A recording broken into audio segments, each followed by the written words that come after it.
Nos destaques do Panorama CBN de hoje, eu conto para você que um dia após a série de ataques a ônibus no Rio de Janeiro, em retaliação à morte de um miliciano, o governador Cláudio Castro prometeu ações duras e severas contra o crime organizado no estado.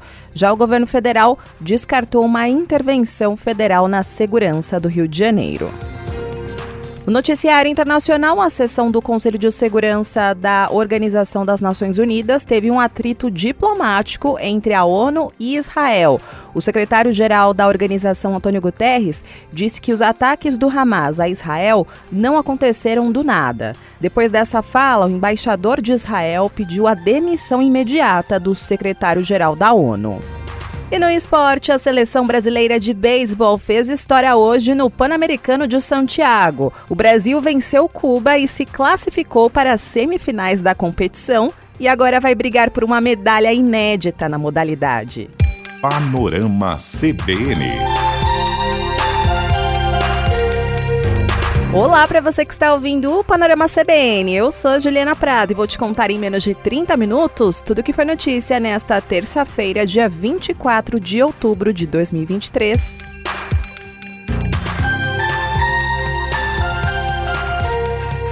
E eu começo essa edição retomando um assunto que você está acompanhando aqui nos últimos episódios, que é sobre a violência no Rio de Janeiro. Hoje a polícia militar reforçou o patrulhamento em diversos pontos da zona oeste do Rio, um dia após aquela série de ataques a ônibus que culminou com 35 veículos e um trem incendiados na região.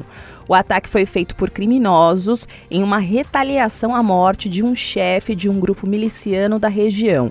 Ele foi morto após uma operação policial.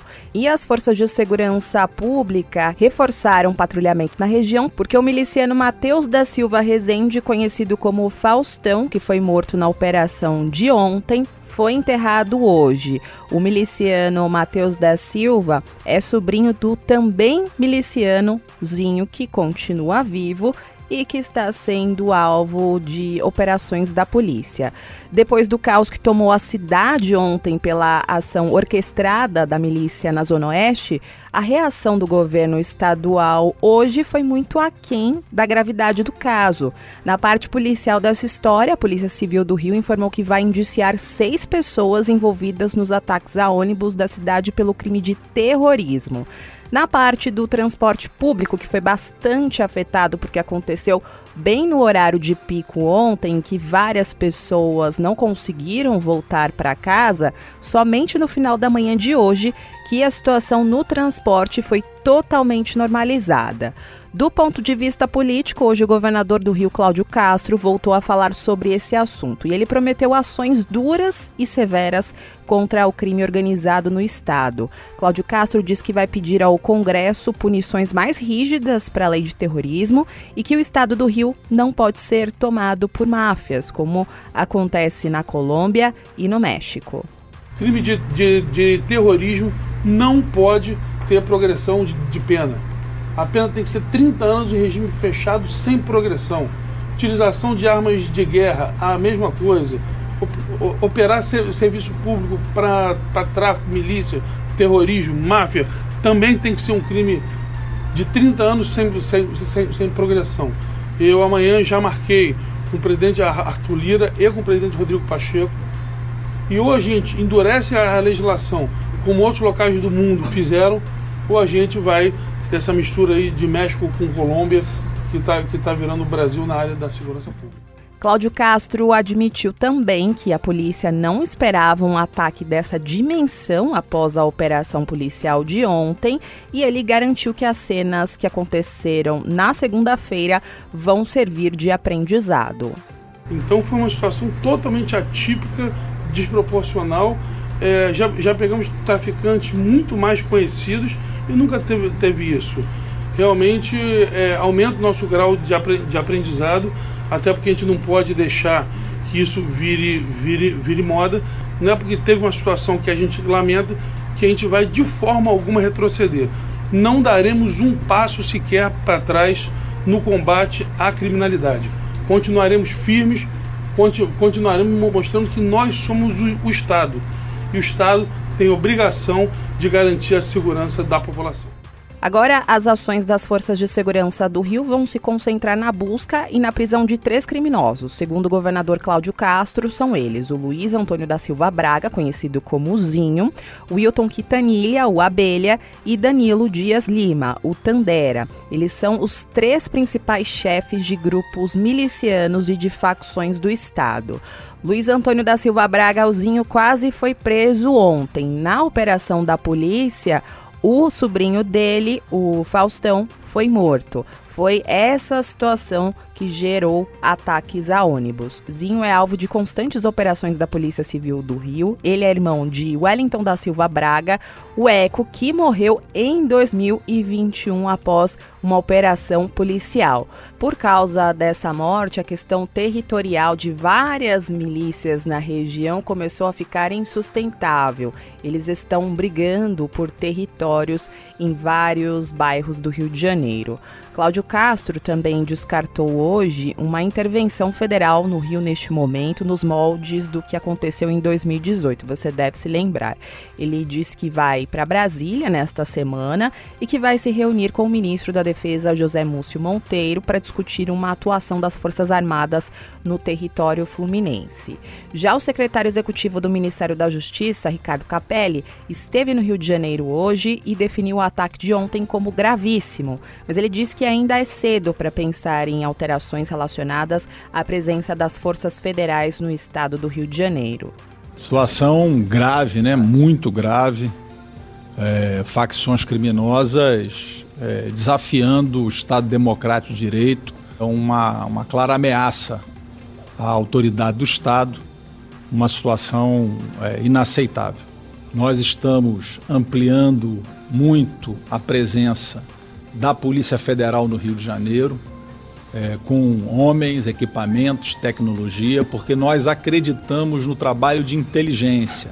Além disso, a gente está também reforçando o trabalho ostensivo com mais homens da Polícia Rodoviária Federal e com 300 homens da Força Nacional, 86 viaturas, apoiando o trabalho da Polícia Rodoviária Federal. Em meio a essa onda de violência, o presidente Lula diz que vai acionar as Forças Armadas para atuarem no combate ao crime organizado no estado. Lula conversou ontem com o ministro da Justiça, Flávio Dino, e disse que as polícias federais e rodoviária federal vão agir com mais força, mas ele não descartou agora uma intervenção no estado do Rio de Janeiro. Nós não queremos pirotecnia. Nós não queremos fazer uma intervenção no Rio de Janeiro como já foi feito e que não resultou em nada. Nós não queremos tirar a autoridade do governador. Nós não queremos tirar a autoridade do prefeito. E vamos discutir no governo federal como é que a gente pode fortalecer mais a Força Nacional, como é que a gente pode utilizar as Forças Armadas participando como uma força auxiliar, sem passar a ideia para a sociedade que as Forças Armadas foram feitas para combater crime organizado. Não é esse o papel das Forças Armadas.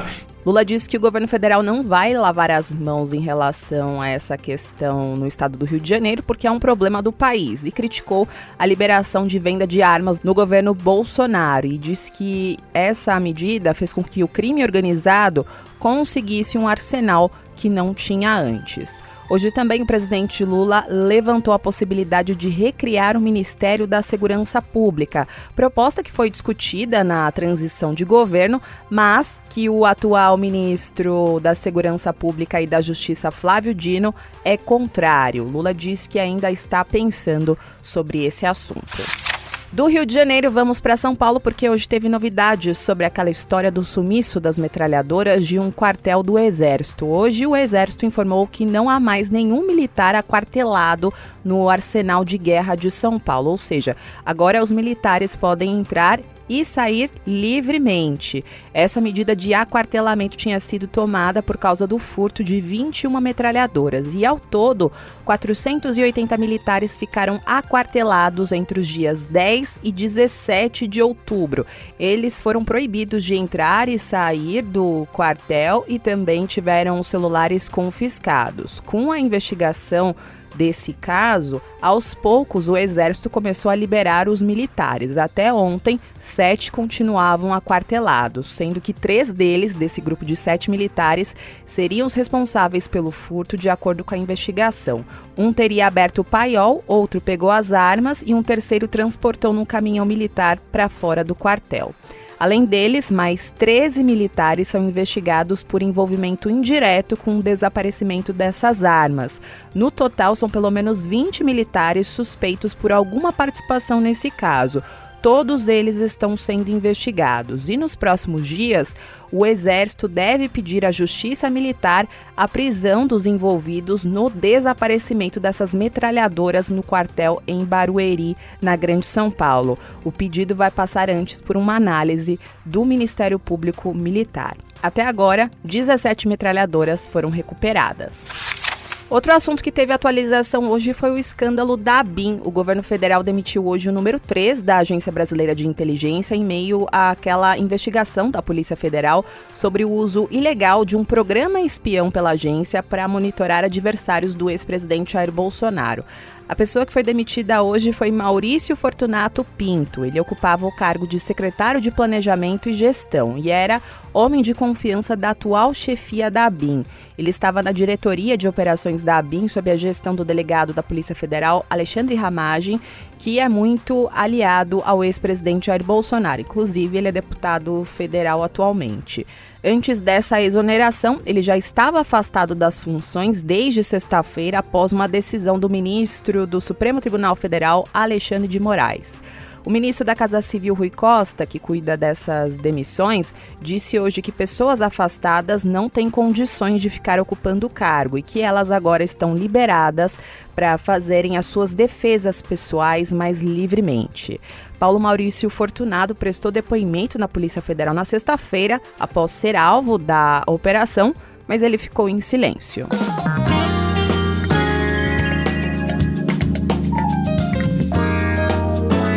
Na economia, a Comissão de Assuntos Econômicos do Senado aprovou hoje o projeto de lei que prorroga a desoneração da folha de pagamento dos 17 setores que mais empregam na economia brasileira. Desoneração é tipo uma isenção de impostos e a medida que foi aprovada hoje mantém esse benefício fiscal até 31 de dezembro de 2027, ampliando assim o benefício por mais 4 anos, já que o prazo atual vence agora no dia 31 de dezembro. A medida possibilita que as empresas desses 17 setores troquem o imposto de 20% sobre a folha de pagamento por uma alíquota de 1 a 4,5% sobre a receita bruta. Agora, a próxima etapa é, para começar a valer de fato, esse texto precisa ser aprovado por todos os senadores, mas ainda não há uma data. E aproveitando que eu estou aqui na economia, vou contar para você como foi o fechamento do mercado financeiro hoje. A Bolsa de Valores de São Paulo encerrou o dia de hoje em alta de 0,87% aos 113.761 pontos. No mercado de câmbio, o dólar comercial fechou o dia em baixa de 0,46%, cotado a R$ 4,994. Com isso, a moeda engatou a 4ª queda seguida e fechou abaixo de R$ 5,00 após um mês. Já o euro encerrou o dia de hoje em queda de 1,14%, cotado a R$ 5,290.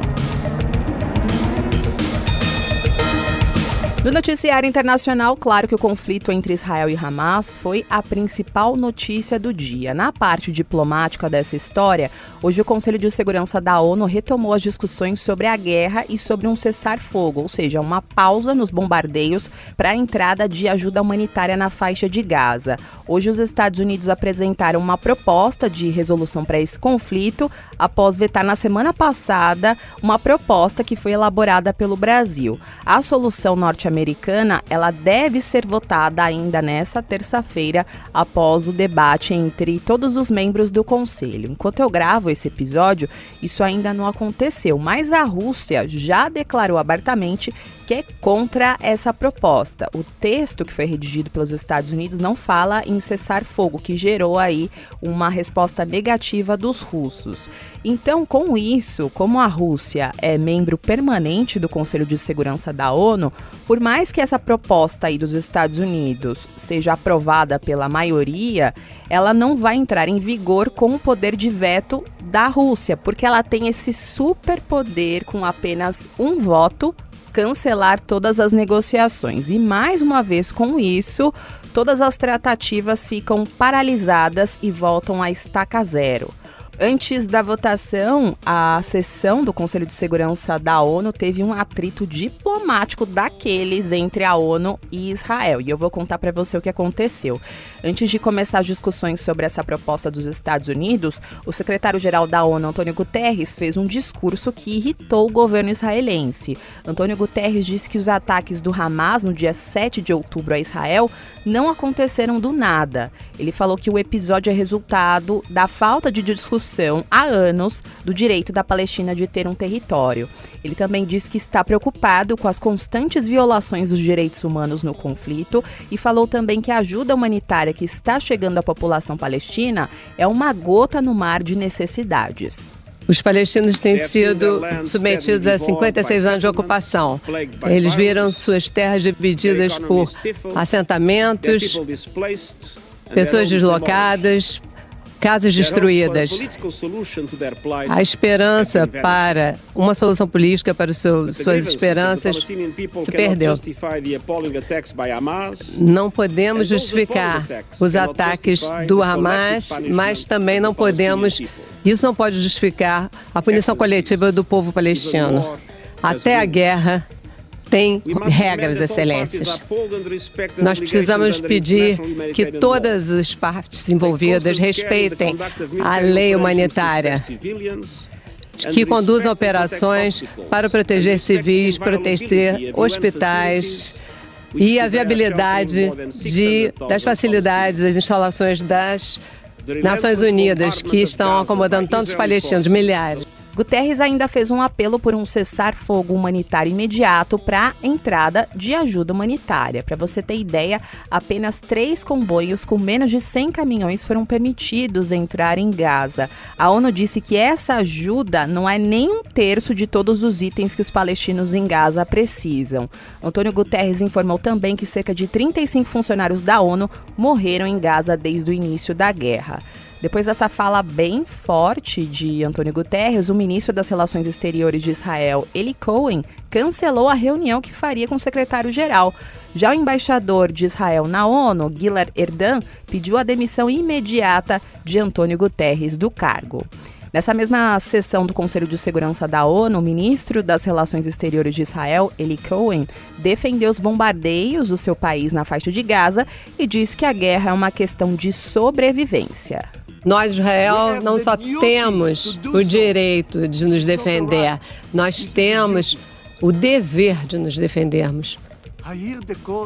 Eu ouço o chamado para a proporcionalidade, pedindo um cessar-fogo. Qual é uma resposta proporcional? Como você pode concordar com um cessar-fogo quando alguém jurou matar, destruir sua própria existência? A resposta proporcional para o massacre de 7 de outubro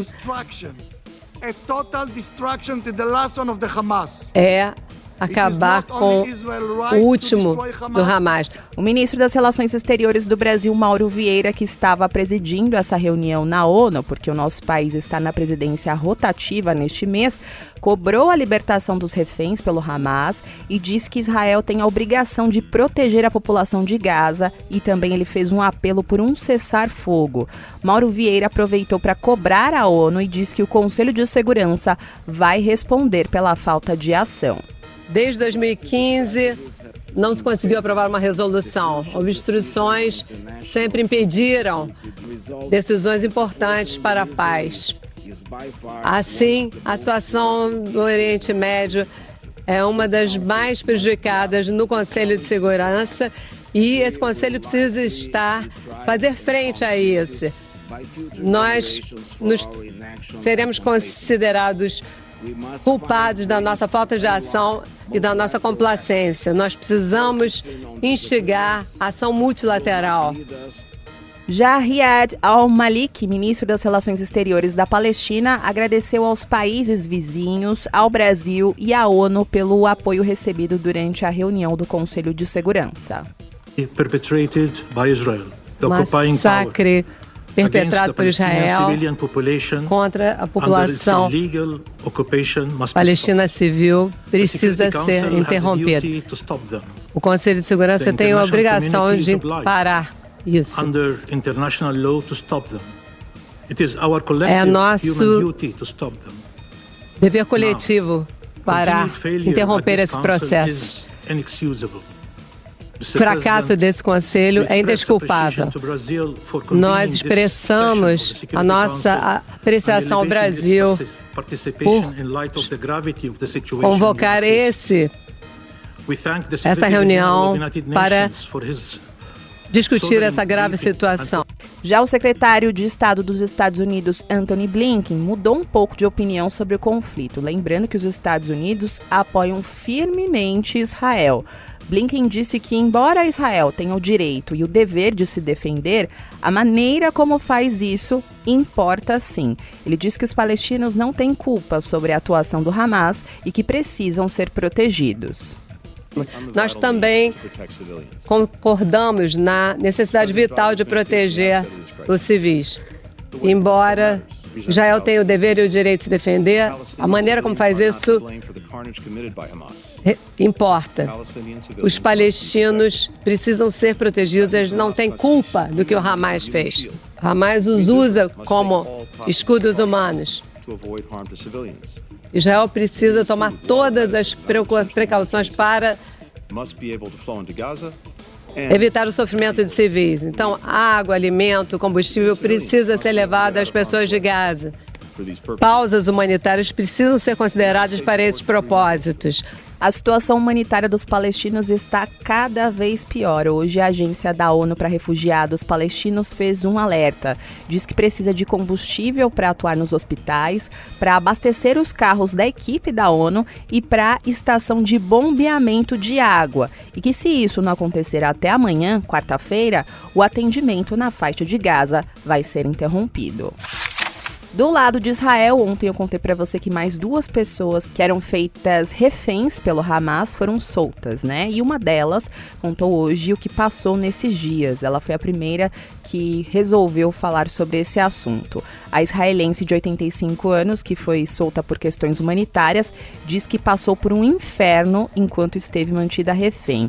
No hospital em Tel Aviv, ela contou que foi agredida e colocada na garupa de uma moto ao ser capturada. A mulher contou que foi levada para um emaranhado de túneis que o grupo terrorista controla. Ela permaneceu no local por 15 dias.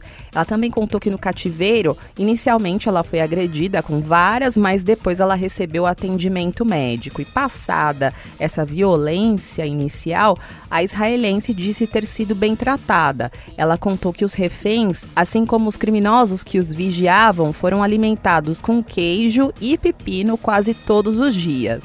A israelense e o marido dela, que também foi sequestrado e segue em cativeiro, são ativistas de direitos humanos. Há anos, ela voluntariamente transporta palestinos da faixa de Gaza que recebem autorização para fazer tratamentos de saúde em hospitais israelenses. O marido dela, de 83 anos, assim como outros 200 reféns, continuam sob o poder do Hamas. Até agora, somente 4 pessoas foram libertadas após negociações mediadas pelo Catar e pelo Egito.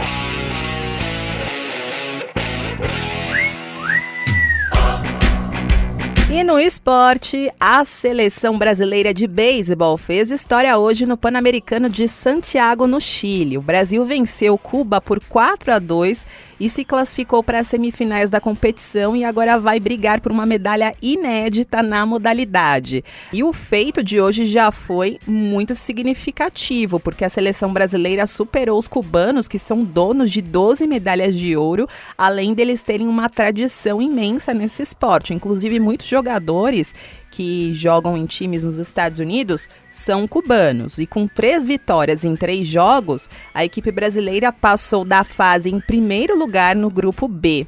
No confronto de hoje, a seleção brasileira abriu 4-0, mas sofreu 2 pontos e tomou um susto no final da partida. E com a vitória por 4-2, o time brasileiro alcançou o seu melhor resultado da história na modalidade. Antes, para você ter ideia, a melhor colocação do país havia sido em 1963, quando ficou em 5º lugar nos Jogos Pan-Americanos. Na estreia, o Brasil, que era o 24º colocado no ranking mundial, venceu a Venezuela, que é a 4ª melhor seleção do mundo no beisebol, por 3-1. E aí eles ficaram super empolgados com a vitória na estreia em Santiago, e aí fez uma partida excepcional contra a Colômbia no domingo. Perdia por 4-0, empatou, e aí o jogo foi decidido nas entradas extras. Os brasileiros venceram então por 8-7 após 3 horas e meia de partida. Agora o Brasil vai disputar o Super Round, que acontece amanhã e também nos dias 26 e 27, para definir quem vai disputar as medalhas de bronze, prata e ouro. A seleção brasileira vai enfrentar Panamá e México, que são as 2 equipes que se classificaram no grupo A. Um fato muito interessante é que a equipe brasileira tem muitos atletas profissionais e também amadores. Inclusive, o técnico da seleção brasileira, ele faz aí um freela como técnico de beisebol do Brasil e também trabalha no setor de TI. Panorama CBN. Agora eu vou indo nessa. Muito obrigada pela companhia de hoje. O roteiro e a produção deste episódio foram feitos por mim e a sonorização é do Anderson Wendel, o Tico. E você pode me encontrar lá nas redes sociais, no @Juliana_Deprado no Twitter. No Insta é só procurar por @JulianaDeprado e tem também o e-mail juliana.prado@cbn.com.br. Além disso, você pode, lá no Spotify, seguir, comentar e dar 5 estrelas nesse episódio. No Apple Podcasts, você pode seguir a gente. No Deezer, você pode favoritar. No Google Podcasts, você pode se inscrever. Lá no Cashbox, você pode se inscrever e também dar like. Na Amazon Music, você pode seguir a gente. E na Alexa, você pode colocar o Panorama CBN como resumo de notícias na sua rotina de bom dia ou boa noite. E não se esqueça que amanhã tem edição da manhã do Panorama CBN, a partir das 7 horas da manhã, com a Natália Furtado. Combinado? Beijos pra você e até mais!